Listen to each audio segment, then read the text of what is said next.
that it was for Nikki's illness, a monofilaria, leaving her stunned in shock. He explained to her that a great alchemist who was no longer in that world had left it, and there was a missing part that needed more research. However, she would make the perfect cure using it, and it was the first order he gave her as her lord. She cried in happiness and told him that she would make the perfect cure with her life, thinking that she had decided to live for Raul for the rest of her life. Afterward, Nakia left, and he stretched his body while thinking that talking and acting like this was still awkward for him. But he knew that he had to practice because it was the place he lived in, and the people he faced were citizens of Connect. He knew that today was a great success because the first member who wasn't handed to him was an alchemist who would leave a mark in history. He also knew that Nakia would make the cure because the great alchemist who was no longer in that world was Nakia herself. He remembered that in the past, Nakia had also fought the incurable disease called monofilaria. After researching for a long time, she finally made a cure, but during the process, she sacrificed many people. He thought it didn't matter now because he was lucky that data about Nakia's cure was still in Cafe Link. He knew that he had given Nakia the defective version on purpose so she could grow, and he hoped she would no longer feel burdened by Nikki when she made the cure. But even if she couldn't make it in time, he could give her the rest of the data. He smiled, thinking that everything he had planned to do in Mira was done, so now he had to prepare for his next destination.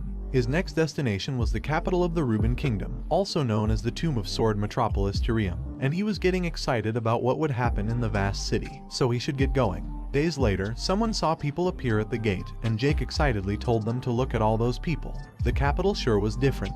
He thought they were there in the capital of the Reuben Kingdom, Tyrium. He told his people that there was no need for them to get in line since they were from the county, so they could go in, to which they excitedly replied, yes. Then they walked directly in. He thought he left most of the guild members in Mira and brought the minimum amount, so it should be easier for them. But he was surprised to see nothing in front of him and wondered why there were no carriages or escorts. He asked Bernard if he had sent the message that they were coming, and Bernard replied that he was sure he did. Then Bernard told him that there must be a mistake, and he'd head to the mansion first to bring people. He asked Bernard if he knew where the mansion was and told him that they should just move together. Bernard asked one of the people if she knew where the Ashton County mansion was, but the woman replied that she had no idea. Then Bernard tried asking other people, but a man asked him if Ashton County was the warrior family and if there was an Ashton mansion in Tyrium. He told Bernard to try looking for it in the Noble District. When they arrived at the Noble District gate, the Noble District Patrol apologized to him because they had never heard of an Ashton County mansion in the Noble District, so they couldn't enter. He didn't expect his family to be popular, but he wasn't expecting this. Suddenly, Jake shouted at the patrol that soldiers were dying while stopping monsters at Ashton County, and they were asking where Ashton was. He asked them if they didn't even know who was maintaining that peace. He knew that civilians not knowing about their family made sense because it was far, and his father rarely visited the capital.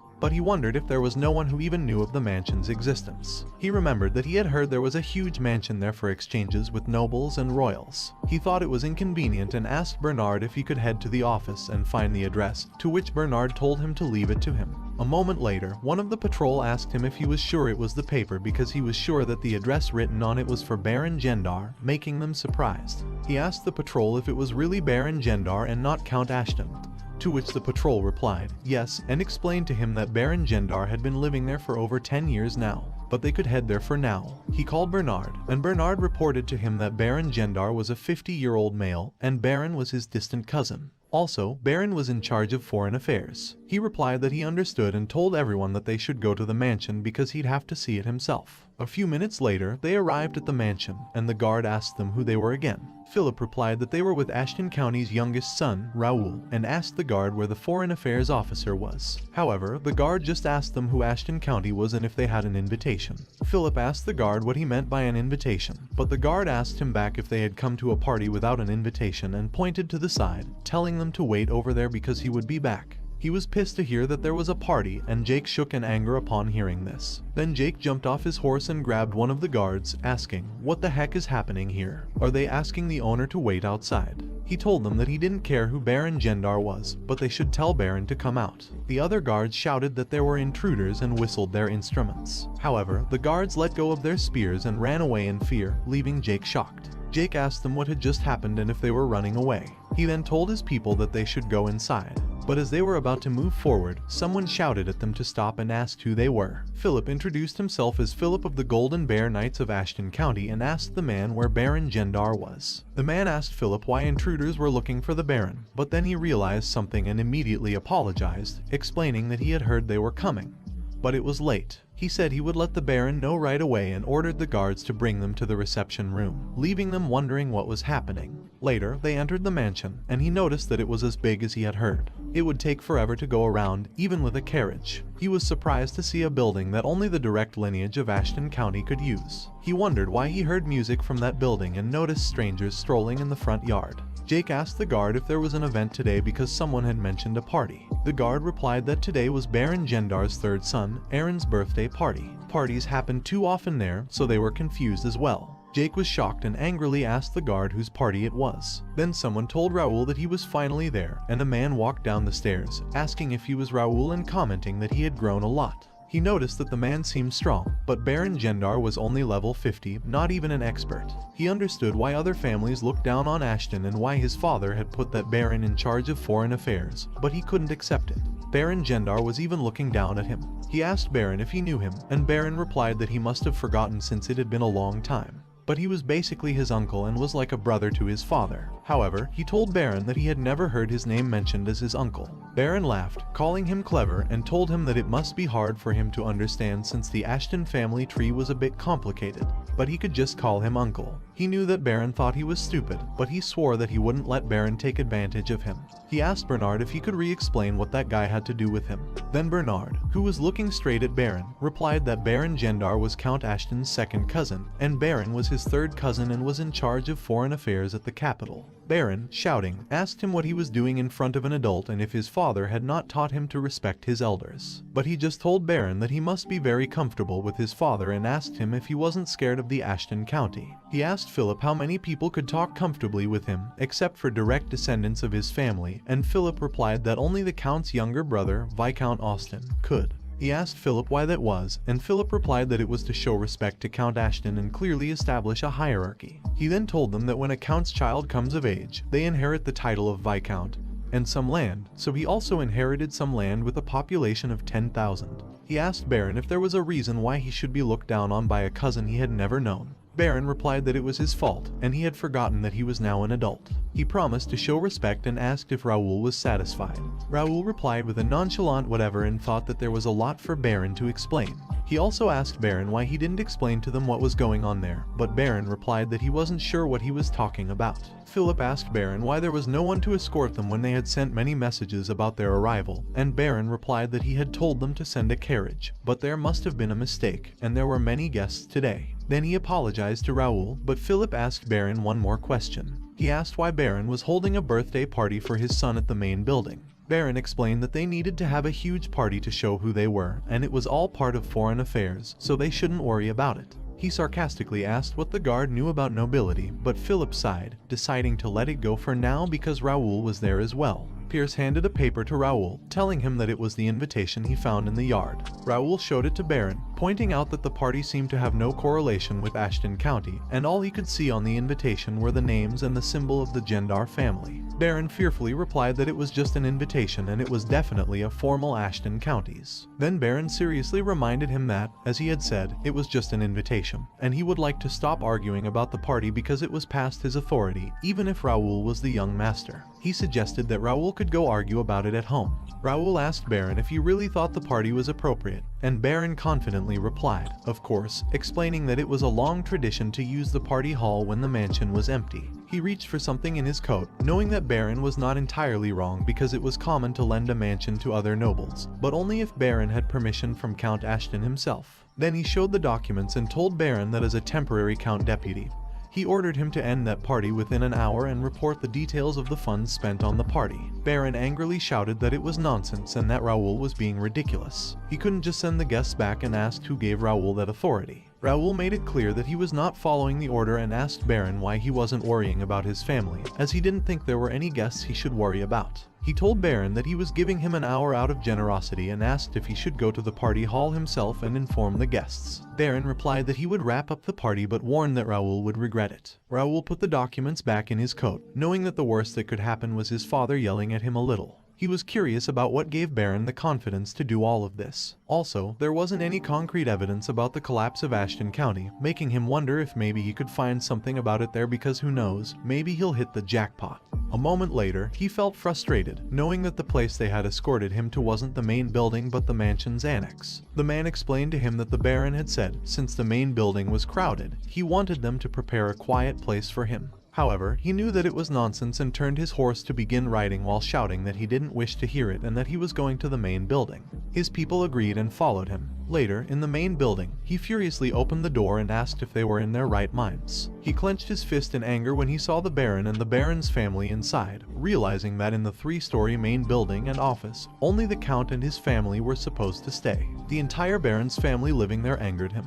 He asked Baron how he planned to explain this and if it was a Count family tradition for ministers and the like to dare occupy the Count's office. Baron fearfully replied that they were just borrowing it for a while, and he didn't even come there once a year anyway, so it was a waste to keep it empty. He pulled out his rapier while angrily shouting at Baron to get lost at once. He threatened that if they didn't empty the mansion by today, he would deal with them all, even if they were close family. Furthermore, he decided to strip the Baron of his position as the Foreign Affairs Minister, which shocked Baron. He angrily told Baron that if he wanted to raise an objection, he should come to him by tomorrow with documentation showing that he had properly performed his duties as a minister. Baron fumed in anger but silently walked away with his family. He watched them through the window, thinking that they were wrapping up with the preparations. He realized that he needed to find the materials he needed and worried they might have been discarded due to the mansion's condition.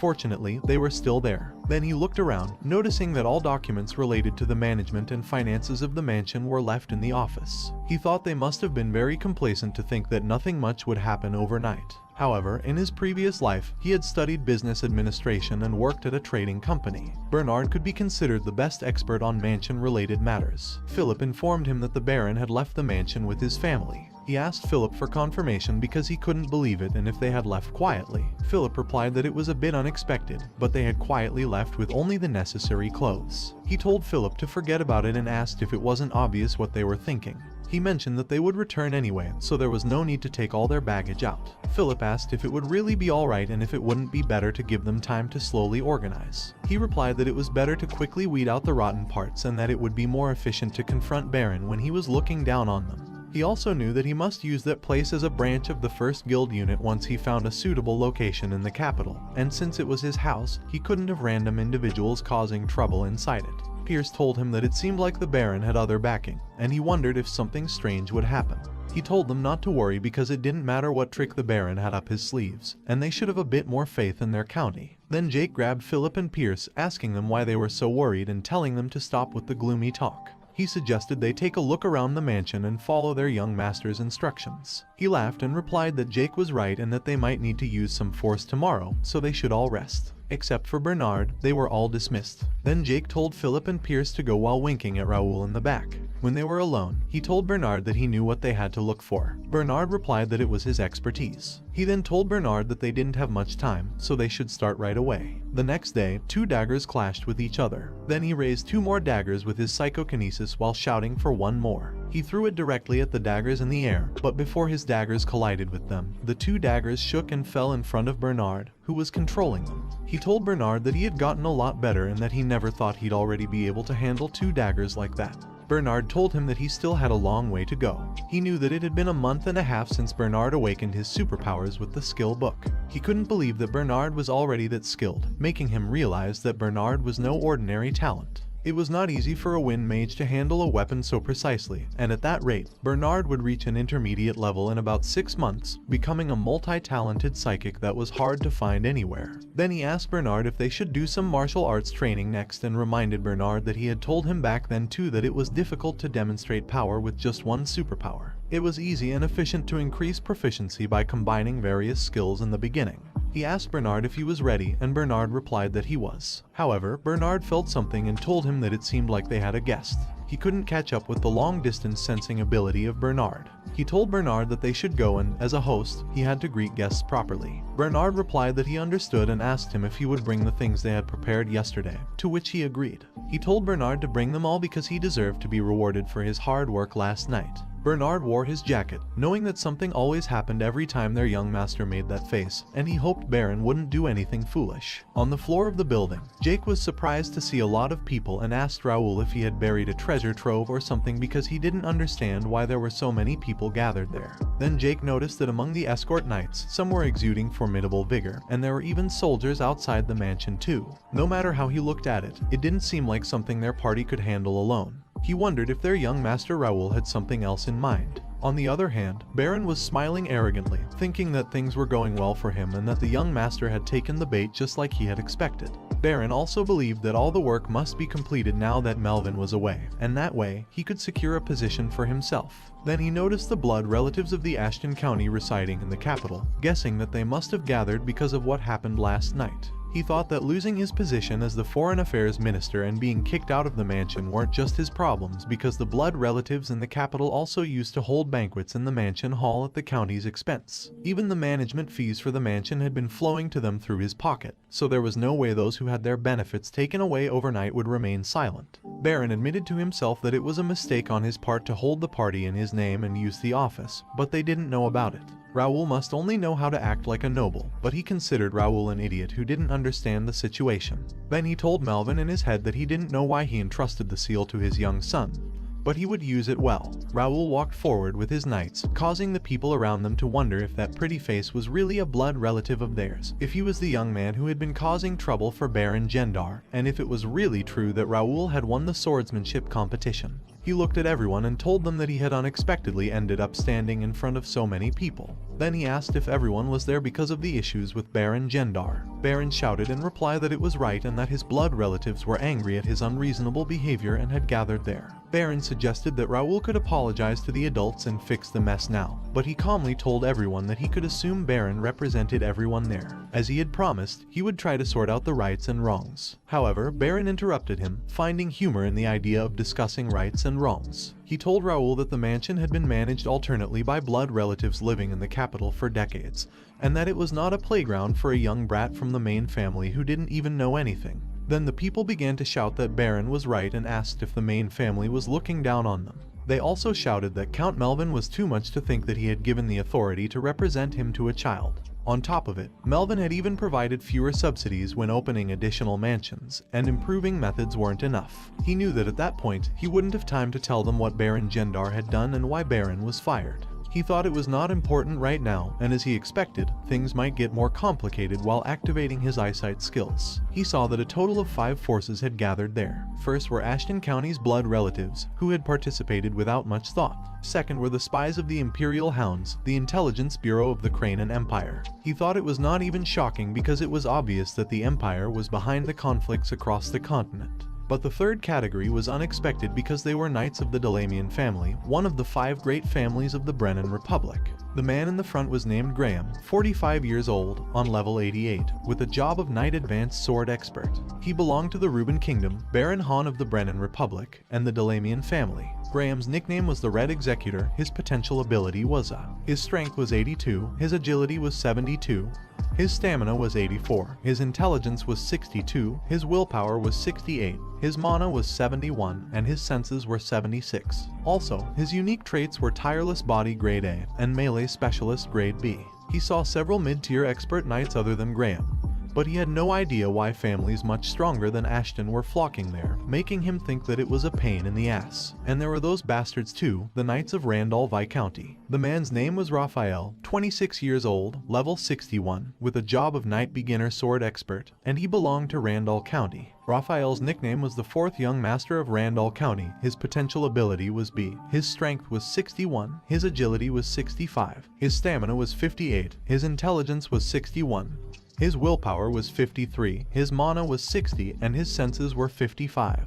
Also, his unique traits were Royal Lineage Grade B and Agile Grade C. He didn't know about Raphael's skills, but he wondered why the 4th Young Master of Randall County, whose sign itself was a weapon, was there. He guessed that Raphael might be there because of what happened at Mira, but still, Raphael wouldn't be able to move blatantly. Lastly, the 5th one was the traitors of the family who were the culprits behind all the commotion and who would come to the front and take the lead when things went wrong.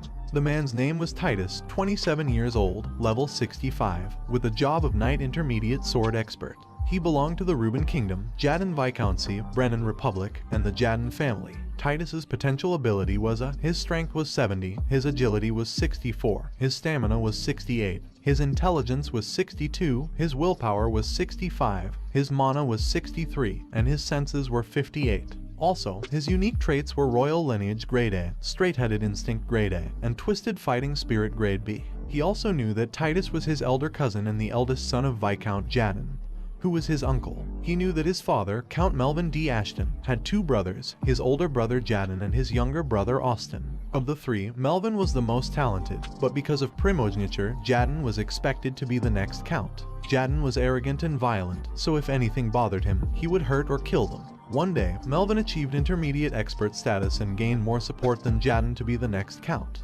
Jadin felt threatened and jealous, and he tried to assassinate Melvin. However, the attempt was stopped, and Jadin lost his privileges. Time passed, and Melvin became the count. Jadin still received the title of Viscount and a large amount of land, but he couldn't accept the fact that he had lost the title of count to his younger brother. Jadin ended up selling his assets to a rival family, Marquis McNeil, and left the kingdom with his followers. All of this happened 15 years ago when Raul Ashton was born, so seeing Viscount Jadin's son there, Raul could tell where Baron Gendar stood. He knew that the people there didn't lose anything from the incident 15 years ago, so they didn't have any negative feelings toward Viscount Jadin.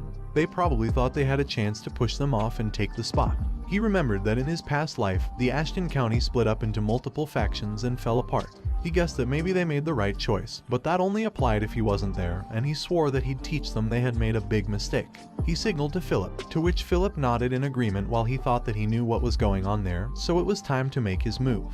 Then Philip struck the stainless drum, creating a loud sound that made everyone silent in shock. He told them that he had heard enough from them and that he would like to say something now. Then he called Bernard and Pierce to hand out books to them, and Bernard and Pierce began to distribute books to everyone in the room. The people looked at the books confused and saw that the book title was a report on the management and financial operations of Count Ashton's estate with attached evidence and investigation materials regarding Baron Gendar's embezzlement and misappropriation. The people began to open the books, and all of them were shocked, including Baron, who was shaking in anger. Then Baron slammed the book hard on the ground while shouting that it was not real and it was a fake. However, the people thought the book seemed legitimate, though it was hard to believe. Baron angrily told him that he had come there yesterday, yet he claimed to have done all of this while he was there. But he just smiled and asked everyone if they should have some real talk. Then he told Baron that it said that 200 trainees were getting free lessons there and asked Baron where they are now. Baron replied that they gave up and ran away with the equipment. He asked Baron if all 200 had run away and if he was saying that they were all from somewhere else. He found it strange how Baron had chosen every trainee from outside the capital when the point of the free lessons was to gain popularity in the capital. Baron shouted in reply that they all ran away and who he picked was up to him.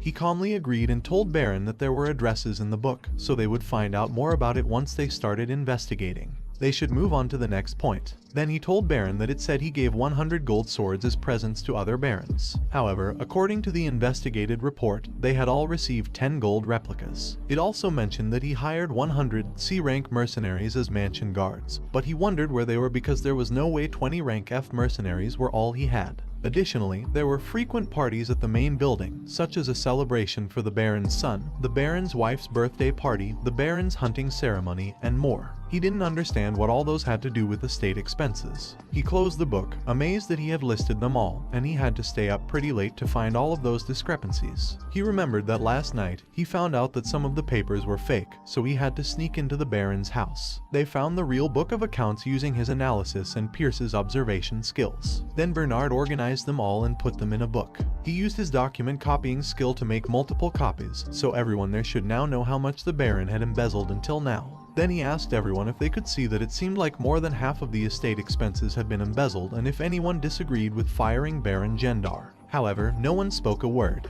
Then Baron clapped and shouted that it was amazing. Then Baron angrily told him that he really amazed him and asked how long he had prepared for it, if it was 1 year or 2 years. He told him that he was a really cunning person. He sighed, wondering what Baron was trying to achieve now, and Baron grabbed the book while asking everyone if they sensed something fishy about it. Then Baron shouted that he had never seen such a thoroughly organized temporary report in his life. He explained that a formal investigation might get maybe 2 or 3 pages of the report, but Raul had made a book with 30 pages. Baron shouted to everyone that his nephew was claiming he had made that in a day, but it made no sense, and it was clearly something Raul had prepared beforehand to try to fire him and restrain the family in the capital. Then the people began to shout that Baron was right, and it had to be political intrigue. Ashton was trying to save his budget, and they were going to decline support for other families if Baron Gendar got fired. Baron shouted at him that they were not going to let it happen and called Jackson. Jackson immediately walked forward with a paper and told him that it was a paper with a list of their requests. If he signed it and left, they would excuse him for today's disrespect. He ordered Jake to check it, and Jake grabbed the paper from Jackson. Then Jake began to read. First, the ownership of the estate had to be transferred to a joint title under the names of Baron Gendar and the other family members. Second, the management of the estate, including stewardship, would be determined by the family members in the capital. Third, they wanted to allow the sword skill exclusively shared within the main family to be shared without restrictions among the members of the branch family.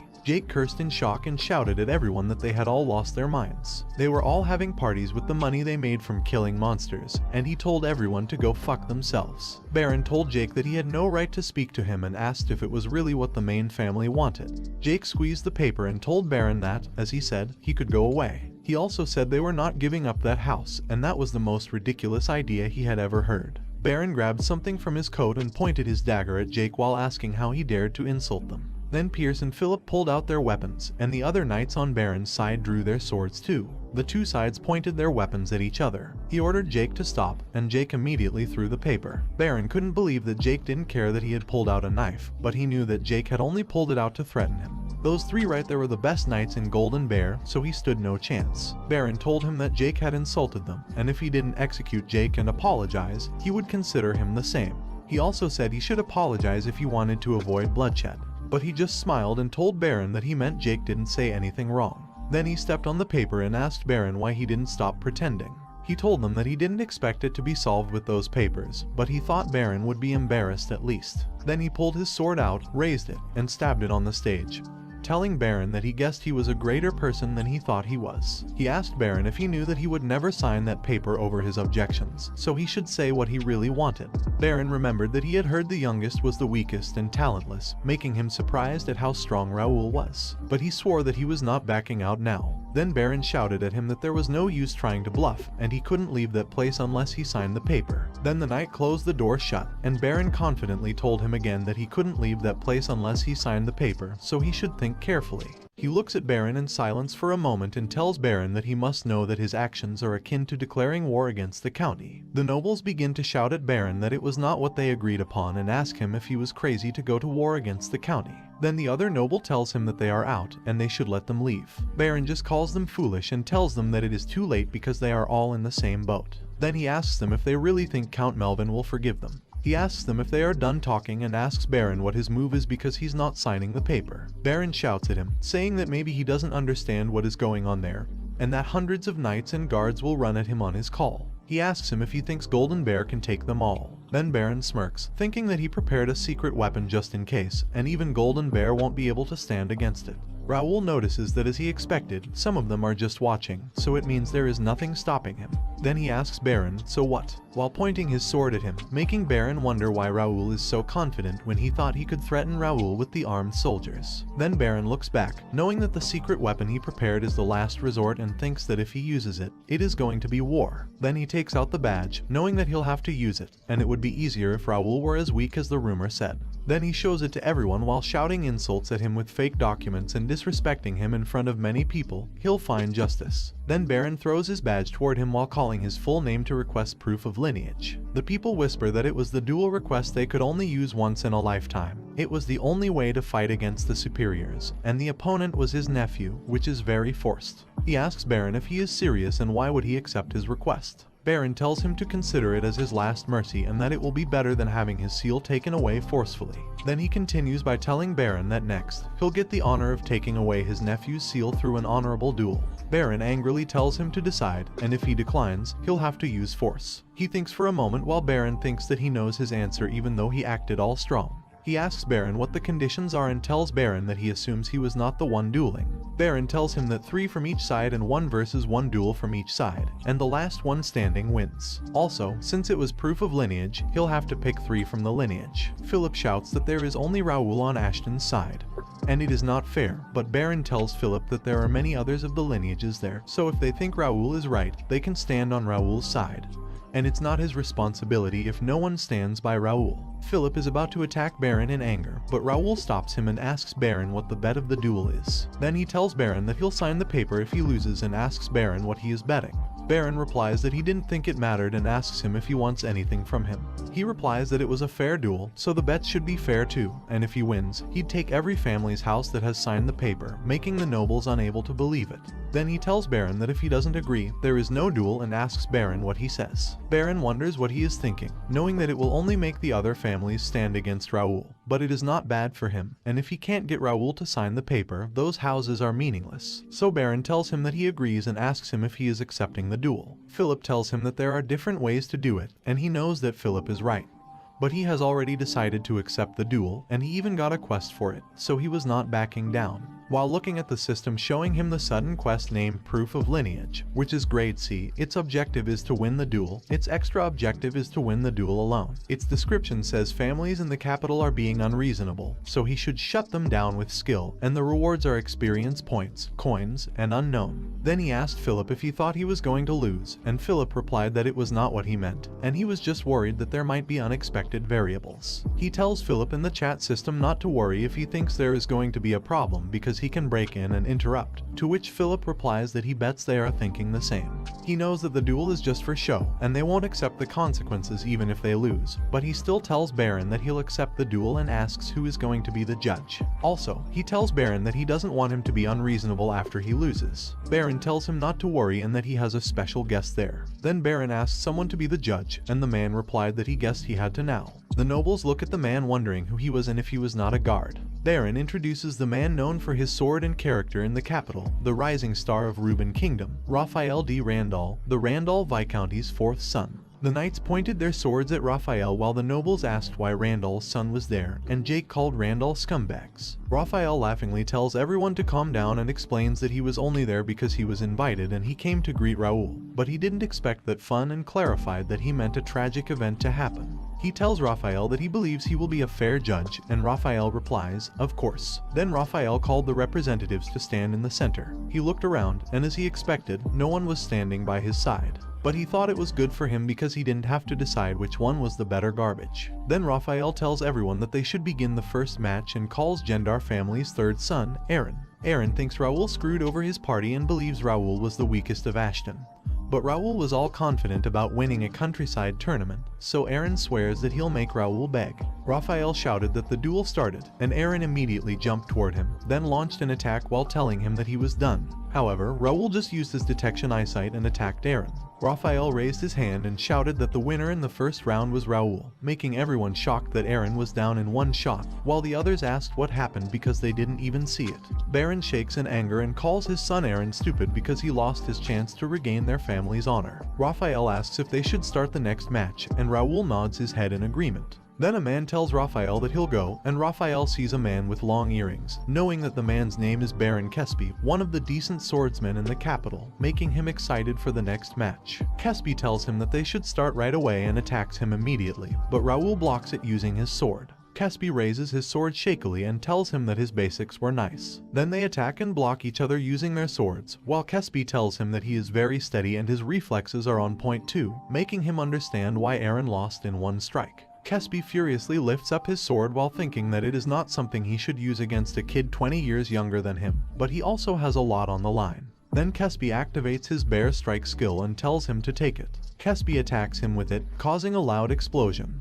But Kespi is shocked to see that he blocks the bear strike skill. He wonders what Kespi was thinking using his clumsy iteration of his family's sword arts on him. If Kespi doesn't know that when it comes to the same sword art, he, who learned it systematically, has more advantage. And who would have thought that blocking a mana sword would be that easy? Kespi tells him that he can't believe that the bear strike technique didn't work on him. No matter how rotten he was, he wonders if it was because it was Raul family's technique. Then Kespi raised his sword while asking, "How about it?" and swung it toward him continuously. But he blocked all of Kespi's attacks using his sword while noticing that it looked like Kespi integrated another sword art he learned in the capital, but at least it was a bit better. Then he heard nobles shouting that he won't last long because he was just a kid with no actual combat experience and he must think that his family's sword arts would work in the capital too. He looks at them knowing that they are losers who gave up their jobs due to an inferiority complex and jealousy, leaving their hometowns to stay in the capital. But he also knows that there are blood relatives who have aptitudes other than swordsmanship and who headed to the capital with bigger dreams. However, those worthy people aren't there because, unlike those losers, they drew a line between the family and themselves and started their own families. Then he held his sword tightly and swung it at Kespi. He tells Kespi that it was such a pity and if he had delved more into the family's sword art instead of trying to make an amalgamation of different sword arts, he might have overcome the wall. Kespi angrily asked him what a young brat like him knew to be blabbering like it and furiously shouted to him that he couldn't think he was advising him who had been mastering the bear crush for the past 15 years, calling him arrogant. Then Kespi attacked him with the Tempest Wolf technique, and a huge wolf appeared in front of him, ready to attack him. The nobles excitedly shouted that Kespi must have learned master sword arts while in the guard troop, and Kespi would really win this time. But when the wolf technique was near him, he glared at it and slashed it in half, making Kespi shocked. Then he ran forward to attack Kespi and tells Kespi that what is important isn't what kind of sword art he learned, but it was how well he learned that sword art. Kespi forwards his sword to block his attack while calling him a fool and asking him if he thinks he can fight him with such a basic sword form. His sword was near to stabbing Kespi, but then he speedily got down and hit Kespi's leg. Kespi wonders what was that sword form and notices that Raul changed the direction of motion in a flash. Then Kespi wonders what is it now and guesses that it was the fifth form of the bear crush swordsmanship, comb and pierce, while he was launching an attack. Then he swung his sword to attack Kespi, but Kespi blocked it and realized that it was the eighth form, horizontal slash. Then Kespi looked at him, wondering what the next one was, if it was the third form, twist and pierce, or is it vertical slash, the sixth form. Then Kespi blocks his attack once again, thinking that he can't tell what he is going to attack because he was switching sword forms so quickly that he can't react. Even though Kespi blocked his attack, Kespi still got slashed in the hand. Kespi endures it while wondering if connecting sword forms like that was possible, knowing that a sword art consists of sword forms. The sword forms are a path that combines basic sword styles such as horizontal slash, vertical slash, and stabbing. However, it was easy to see through those sword forms, so when using swordsmanship, it was common to change them by linking several sword techniques, but that connection happened several times in a short period of time. Moreover, it was so perfect that it was unpredictable, making him wonder if it was the difference in talent. Then Kespi shouted in pain when Raul hit his hand deeply, making him let go of his sword on the ground. Raul pointed the tip of his sword at Kespi's neck and told Kespi that just the standard combination of sword forms was enough. Then he asked Kespi if he still thinks that the family's sword arts are lacking after this. Kespi called him a monster bastard and collapsed on the ground on his knee while telling Raul in his mind that if he has that level of visual acuity, reaction speed, and judgment, the sword arts aren't important. Then Kespi collapsed on the ground. Then Raphael shouted that Raul was the winner. The nobles couldn't believe that Kespi had been defeated and told Baron that the situation was getting weirder there, and they definitely heard that Adrian hadn't learned swordsmanship properly. Baron told everyone not to worry because Raul is just a young kid at the level of a sword user and asked if doesn't everyone know who the last contestant was. The nobles cheered that if it was him, no matter how amazing the family's sword arts were, that's all they were. Then Raphael told everyone that he was calling the last contestant to the front and thought that it was pretty entertaining because he gets to watch those Ashton bastards, who are such a thorn in their eyes, eat away at their own flesh. He'd like the little kid to lose, but honestly speaking, who wins has nothing to do with him.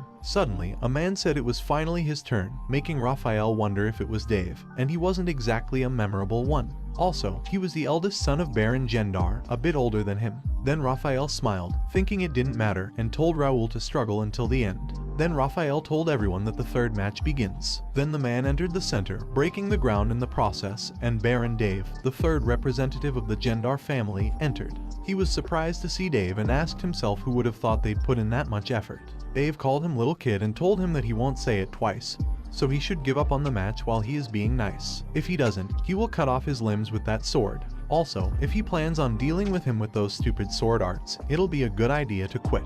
The nobles cheerfully told everyone to look at that clear mana blade of Dave, and as they expected from Dave, experts are certainly different. He told Dave to stop saying useless nonsense and bring it on.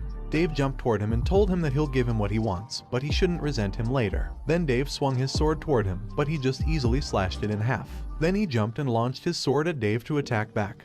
But Dave blocked it and swung him away, making him push back, while Dave told him that he was so good at attacking while making noises and asked him why he didn't keep it up. He looked at Dave's mana blade, wondering if the physical increase was that much, and wondered how long the effect would last while he continuously blocked Dave's attacks using his sword. Then he noticed something, and as he thought, it didn't last long while looking at Dave's mana blade that slowly decreased. Dave swung his sword backward to get force and asked him if he was just going to keep blocking, making him surprised. He managed to block Dave's attack, but he still got hurt, and he noticed that it had cracked his blade. He knew that if the user's intermediate mana sword collides with an expert's mana blade, an average sword is bound to break.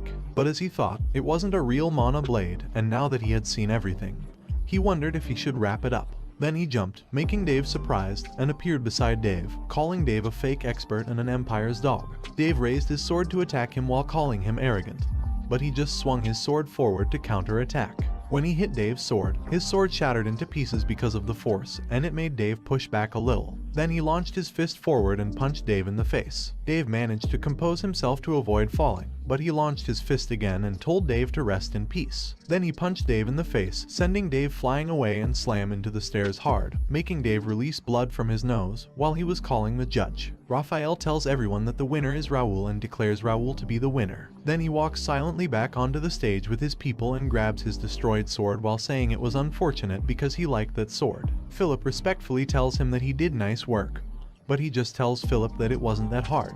Also, he orders Philip that when that is over, he should arrest the one he just went against because he thinks Dave has the Empire's stigma on his body, making Philip surprised and agree with him.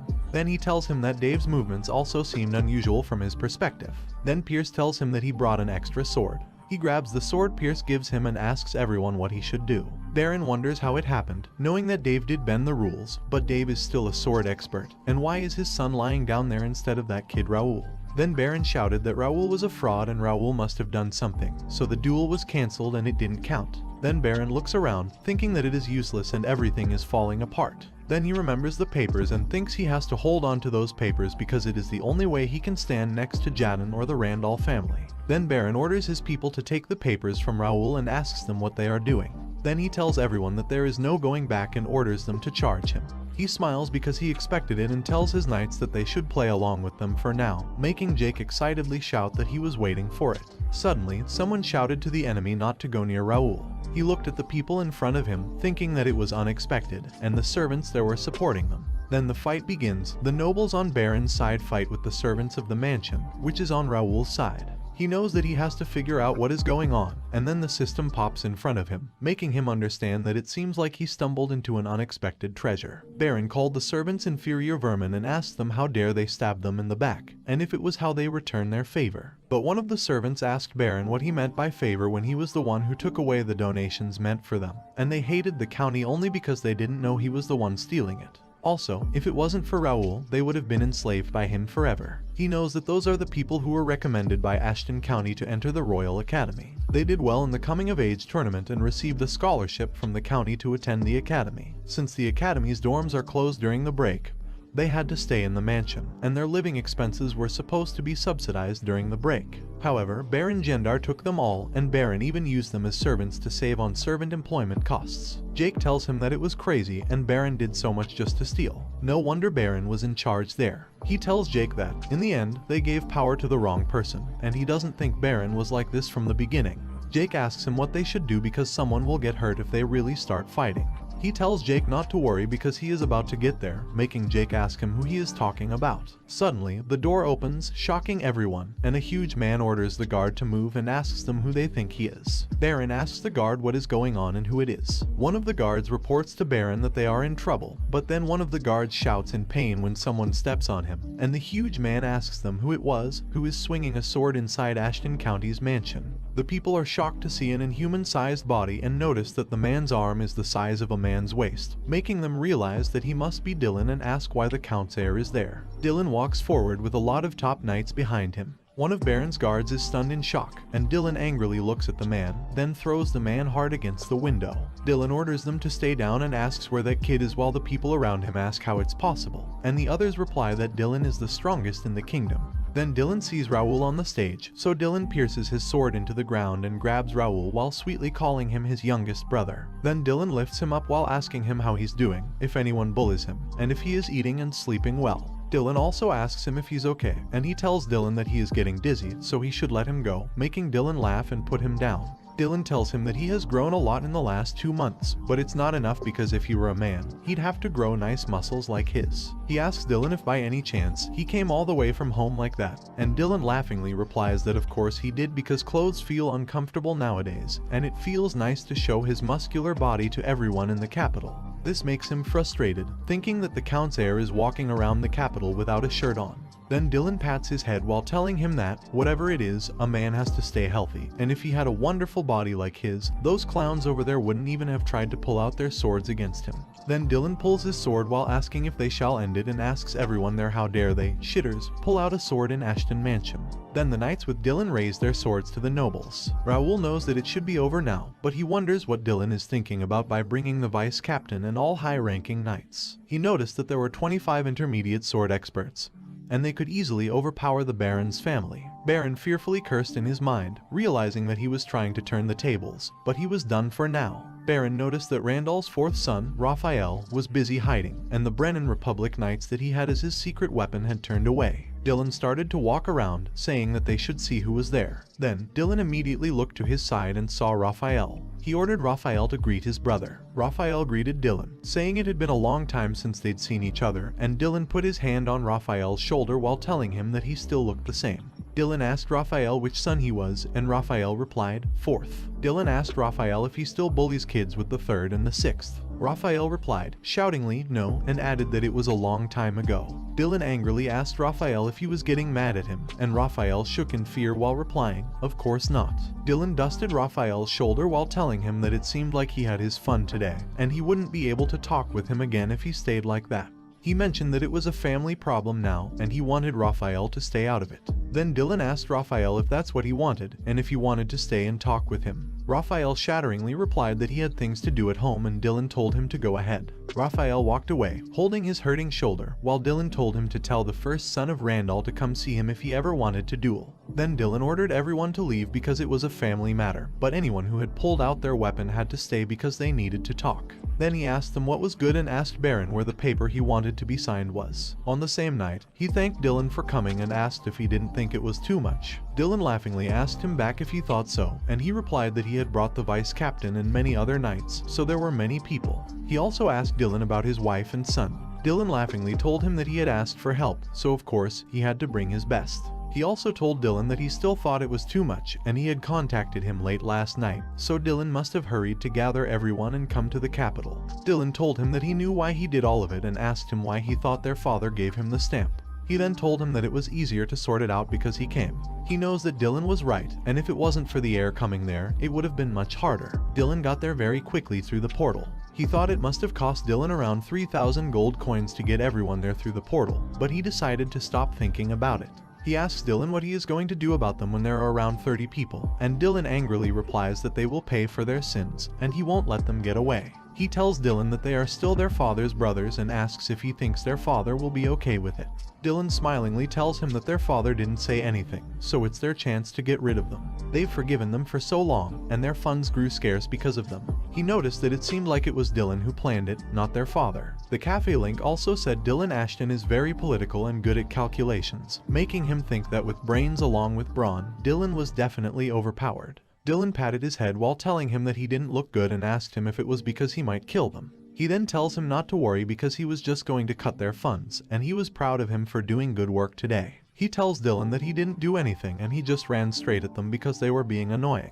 Suddenly, Dylan hugged him sweetly while shouting that he was a cutie and asked him what he meant by doing nothing when he came up with the report and beat them in the duel. He tells Dylan to do it to Livy instead because he is a full-grown adult now. Dylan shakes him while telling him that he wants to do it to Livy, but his sister-in-law doesn't let him touch Livy. He wonders why, when he is Livy's father, but he doesn't think Dylan will land those big hands on Livy anytime soon. Then he tells Dylan that he has something to tell him. He gives a paper to Dylan and explains that it is the paper record of him and Baron Gendar's proof of lineage and asks Dylan what he should do with it. Dylan looks at the records and tells him that the houses of all 27 people who asked for his stamp are now in his possession, and they are his now, so he can do as he wants. Then he asks him if he needs his help. He is surprised to hear it, knowing that it is worth at least 100k gold, and he thought the family would take care of it since it is a family dispute. Dylan tells him that it is the reward he earned by fairly dueling against them, and they are rightfully his, so he doesn't have to worry about him or the family. Then he reminds him that he always tells him that a man has to be confident, and he is a son of Ashton, so he has to be even more confident because he deserves it. He grabs the paper while telling Dylan that he understands, and he'll try to be a confident man. Then he asks Dylan if he can ask him a favor and if he can take care of it for him. But he can leave Baron Gendar's house because he wants to use it. He knows that the paper's value is different depending on who is holding it, and it is going to be a lot of work to sell them all. Dylan replied that he got it and he would take care of them. He assured him that he wouldn't lose a single bit of it and promised to teach him something as a reward too. He told him to meet him at the field in the morning. He asked Dylan what the reward would be, and Dylan stood up to flex his muscles, telling him that he would teach him how to build those perfect muscles. Then he asked if he was excited and if he was thrilled to learn, to which he shockingly replied that he most definitely was. Dylan told him that, of course, he was excited, and their father and Lawrence were also curious, but he would only teach him. This made him wonder if Dylan really had a secret way to build muscles because he was curious too. Then he spent a hellish month with his brother and swore to never train with Dylan again. Finally, the day of the academy admission came. Bernard told him to be safe and wished for his great results on his placement exam. He waved goodbye to Bernard while saying he would go easy on it because there was no need to go too hard on a children's test, and he would be back. Dylan asked him if he was really going to go easy, to which he replied yes, and asked Dylan if there was a need to try hard. Dylan told him that he would go back when his admission was over, and he shouldn't worry about him.